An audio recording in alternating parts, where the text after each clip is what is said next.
Genau. Ja, jetzt läuft's. Läuft?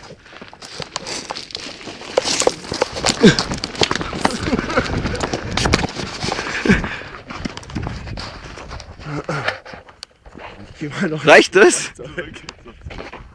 Wer hat jetzt hier Angst? Tschüss, abladen. Oh, Scheiße!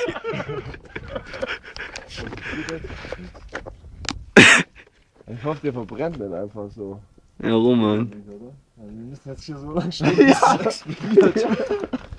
Kann natürlich sein, Vielleicht- abbrennt und dann nicht richtig vielleicht explodiert, weil war er nicht das- mehr gedämmt ist. Dann. Vielleicht war das Papier doch nicht so eine gute Idee.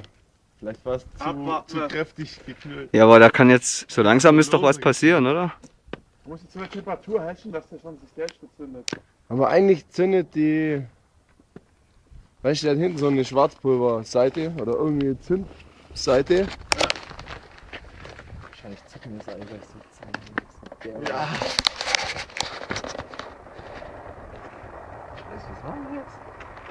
Jetzt stehen wir irgendwie da, das war ja schon eine Scheißaktion irgendwie.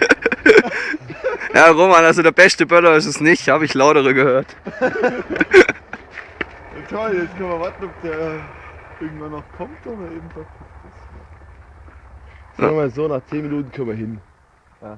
Bist du hin, Storch rum, sag mal. Nach 10 Minuten, hallo, ist schon 1 Minute 30 vorbei.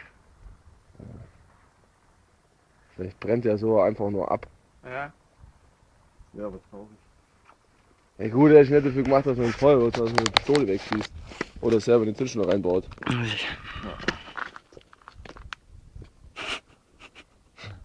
Och Mann. Och, Roman. Scheiße. Ja, vielleicht liegt es doch nur am Papier, das wir drin rumgelegt haben. Aber irgendwann hatte er ja die Zündhitze, oder? Muss schon durchgebrannt sein. Das Papier brennt durch. Plastik drum ist auch schon geschmolzen. Das Feuer ist 10-mal heißer als irgendeine Zündschnur. Ja.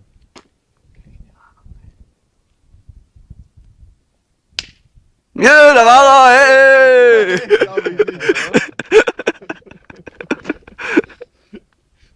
Du musst unbedingt auf die... Boah, Scheiße! Scheiße! Doch noch. So laut war es. Ja, da war schön unten drin. Jo. filmt noch. Ja, ich film noch.